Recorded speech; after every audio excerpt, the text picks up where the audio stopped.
हम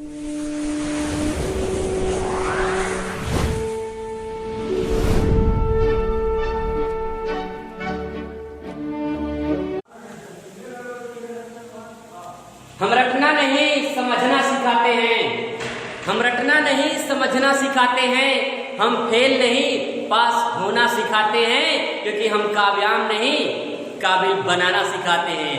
हेलो दोस्तों, स्वागत है आप सभी का आपके चैनल काबिल बना दो BCBB कलेम learning and sharing online class Sanjay Pandey स्मारक इंटर कॉलेज दसरीचा मुजाहिदपुर अम्बेडकर में आप सभी का स्वागत है। आज मैं बात करूंगा कक्षा 10 सामाजिक विज्ञान के दूसरा लेसन भारतीय अर्थव्यवस्था के क्षेत्र, यानी कहेंगे इसको सेक्टर्स ऑफ इंडियन इकोनॉमी। इसका पार्ट मैंने इसको बताऊं से बेरोजगारी के प्रकार है और बेरोजगारी कहते किसे हैं। तो सबसे पहले बात करते हैं बेरोजगारी किसे कहते हैं। अगर बेरोजगारी की बात करें तो बेरोजगारी का मतलब यह होता है जिसके पास कोई रोजगार ना हो। क्या कहेंगे इसको? जिसके पास कोई रोजगार ना हो, जिसके पास कोई रोजगार ना हो उसे हम क्या कहेंगे? बेरोजगार कहेंगे। उसको क्या कहेंगे? बेरोजगार कहेंगे, यानी जिसके पास कोई रोजगार ना हो। पहला पॉइंट इसमें आता है कि जिसको हम जिसके पास कोई रोजगार उसे बेरोजगार कहेंगे। लेकिन कुछ और पॉइंट इसमें आते हैं, जैसे बेरोजगारी कहते किसे हैं? तब ऐसा होगा कि जिसको कार्य करने की चाहत हो, जो कार्य करने की क्षमता हो, यानी कर सकते हैं जिसको, या यूं कर सकते हैं जो कार्य करना चाहते हैं, जो कार्य करना चाहते हैं। ठीक है, पहला पॉइंट। उसके बाद ये देखेंगे कि जो कार्य करना चाहते हैं जिसमें कार्य करने की क्षमता हो, ये नहीं कर सकते हैं उनमें क्या हो? कार्य करने की क्षमता हो। ठीक है, लेकिन उनको काम ना मिले, उनको क्या है? काम अगर ना मिले तो उसे हम क्या कहेंगे? बेरोजगार कहेंगे। ठीक है, पॉइंट ढंग से समझिए। बेरोजगार यानी जिसके पास कोई रोजगार ना हो बेरोजगार कहलाता है। उसके साथ साथ एक पॉइंट और देखेंगे कि बेरोजगारी उसे भी कर सकते हैं जो कार्य करना चाहते हैं, जो कार्य करना चाहते हैं और कार्य करने की उनके अंदर क्षमता भी हो, लेकिन उन्हें काम अगर ना मिले तो उसे बेरोजगार कहते हैं। अब हम लोग बात करते हैं बेरोजगारी के प्रकार की। अगर बेरोजगारी के प्रकार की बात करें तो बेरोजगारी के प्रकार ऐसे है। पहला पॉइंट है आपका प्रच्छन्न बेरोजगारी। प्रच्छन्न बेरोजगारी वो बेरोजगारी होती है जो छिपी बेरोजगारी होती है, जो दिखती नहीं है हमको। जैसे बात करें, ये ज्यादातर कृषि एरिया में, कृषि क्षेत्र में पाई जाती है। ये जो होता है ये कहाँ मिलता है? कृषि क्षेत्र में पाई जाती है। ठीक है, ये कृषि क्षेत्र में पाई जाती है। जैसे एग्जांपल से बात करते हैं, मान लीजिए कोई खेत है। ठीक है, ये कोई खेत है। इस खेत में 10 मजदूरों की आवश्यकता है। इस खेत में 10 मजदूरों की आवश्यकता है, लेकिन इसमें 10 के बजाय 5 और हैं। टोटल कितने होंगे? 15 मजदूर।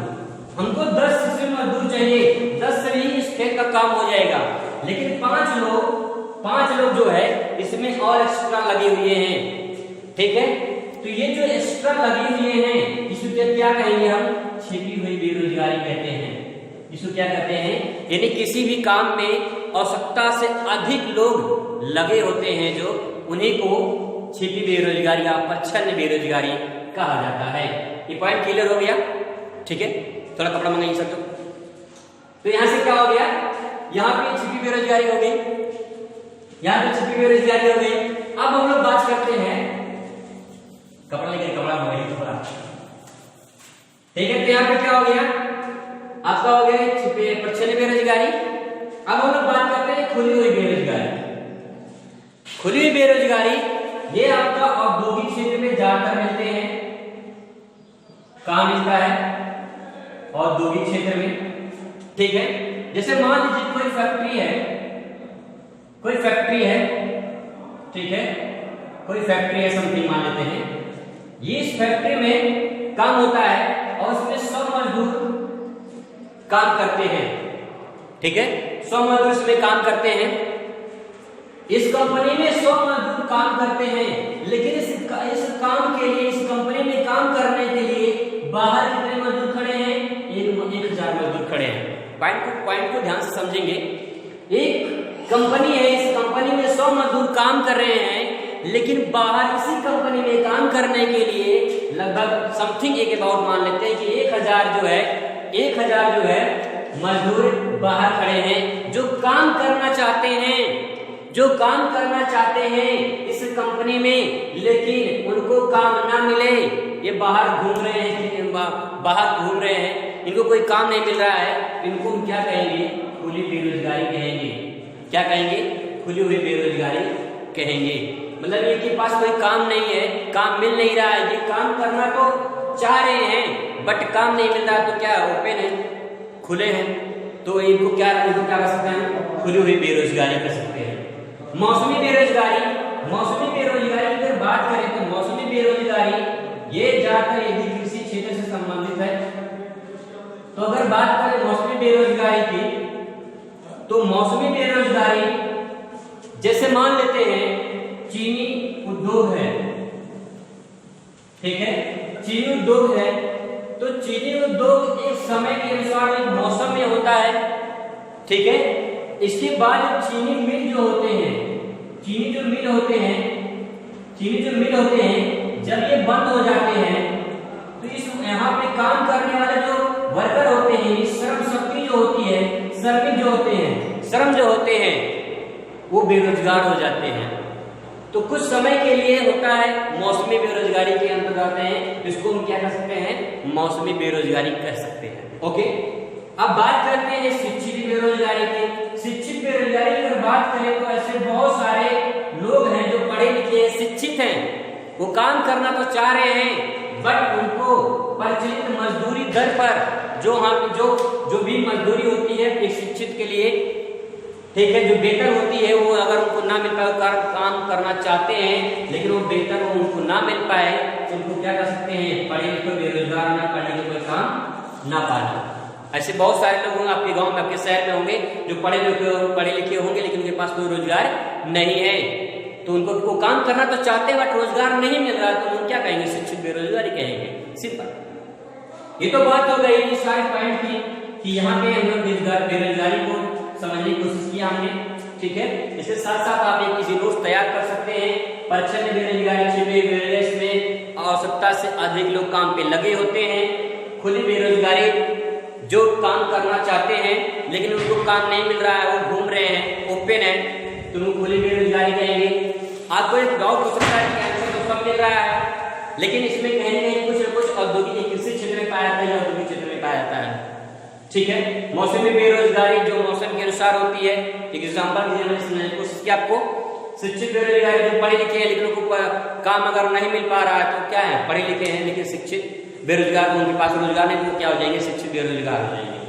अब हम लोग बात करते हैं, अगर किसी अर्थव्यवस्था को तय करना है, किसी देश की अर्थव्यवस्था को देखना है, समझना है, इसके लिए आपको 3 क्षेत्र मैंने बताया था कि प्राथमिक, द्वितीय और तृतीय क्षेत्र। इसमें सबसे मोस्ट इंपॉर्टेंट जो है वो ज्यादातर जो प्राथमिक क्षेत्र है, जो कि अर्थव्यवस्था हमारे जीडीपी को ग्रोथ में सबसे ज्यादा भागीदारी है।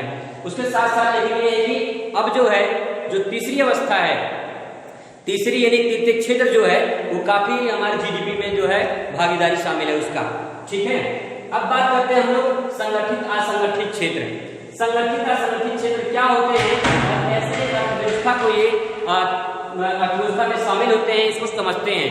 एक छोटा सा एग्जांपल लेते हैं संगठित और असंगठित समझने के लिए। मान लो कोई इंसान है, यहाँ पे हम एक मान लेते हैं ए है, एक मान लेते हैं बी है, ठीक है, सिंपल तरीका है। एक मान लेते हैं ए है, एक मान लेते हैं बी है। ए के पास जो है एक सरकारी कर्मचारी है, पॉइंट को ध्यान से समझ जाएंगे। ये क्या है? ये सरकारी कर्मचारी है, ठीक है, सरकारी कर्मचारी है। इनका जो टाइमिंग होता है काम करने का, टाइमिंग में बात करें तो टाइम इनका होता है 9:30 से सुबह से लेकर 5 PM यानी शाम 5 बजे तक जो है इनका टाइम काम करने का है। अगला पॉइंट देखेंगे, इनको वेतन मिलता है, लेकिन उसके साथ साथ अगर संडे है, ठीक है, अगर संडे है तो संडे में भी इनको वेतन उनका कटता नहीं है, इस संडे का वेतन उनको मिलता है। ठीक है, अगला पॉइंट है इनको पीएफ भी मिलता है, यानी प्रोविडेंट फंड होता है, भविष्य निधि, वो इनको मिलता है। ठीक है, तो इनको और भी कुछ सुविधाएं जो स्वास्थ्य संबंधी, चिकित्सा संबंधी सुविधाएं होती है, ये भी इनको जो है उसका मिलता है। ठीक है, तो ये सारे कर्मचारी ए पार्ट हो गया। अब इसी बी पार्ट में देखते हैं क्या है। अगर बी पार्ट में बात करें तो बी पार्ट में आपका ये आ जाएगा कि ये सरकारी कर्मचारी ने ये किसी, मान लीजिए बी जो है किसी दुकान पर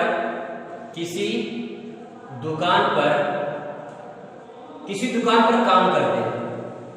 ठीक है, बी किसी दुकान पर काम करते हैं, इनका टाइमिंग है 7 बजे से सुबह यानी 7 AM से लेकर ये रात 8 बजे तक, 7-8 बजे तक जो है कोई फिक्स टाइम नहीं होता है, 7-8 बजे तक काम करते हैं।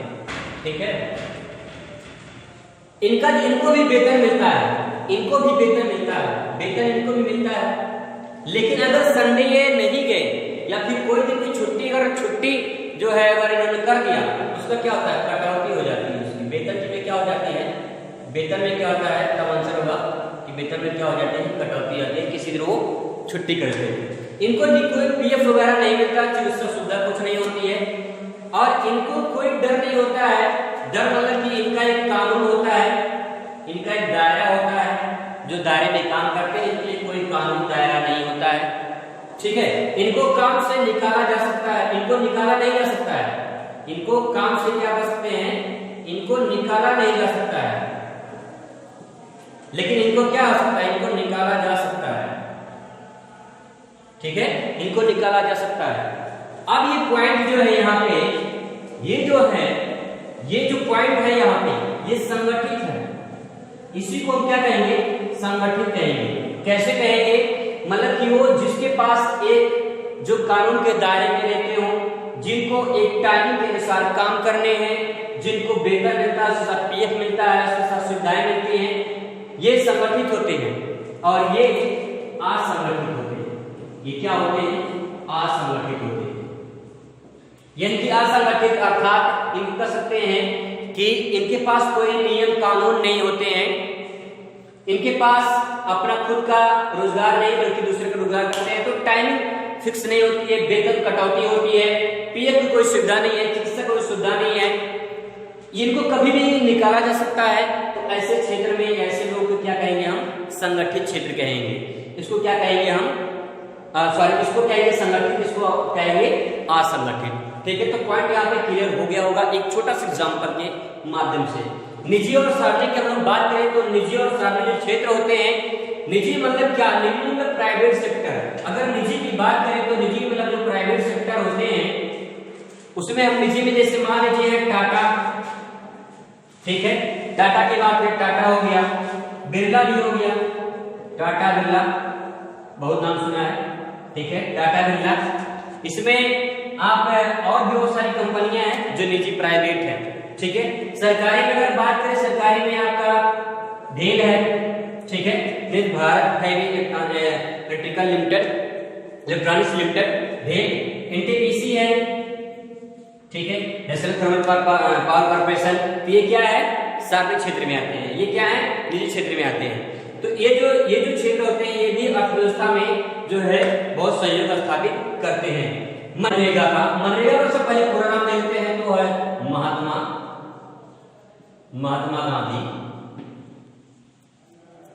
गांधी राष्ट्रीय ग्रामीण रोजगार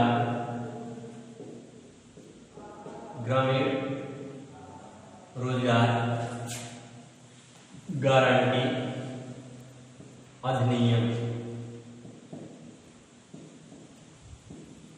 अधिनियम 2005 में एक कानून बना था, नाम दिया था काम का अधिकार, यानी 2005 में काम का अधिकार, ये सरकार ने एक अपना स्कीम निकाला काम का अधिकार, और एक कानून बनाया महात्मा गांधी राष्ट्रीय ग्रामीण रोजगार गारंटी अधिनियम।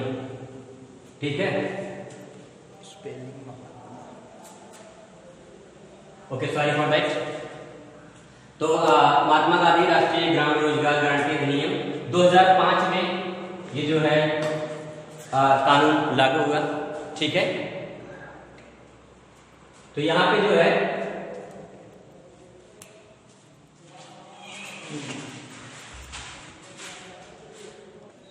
राइट नाउ तो हम लोग बात कर रहे थे गारंटी अधिनियम 2005 की, जो काम का अधिकार 2005 में लागू किया गया।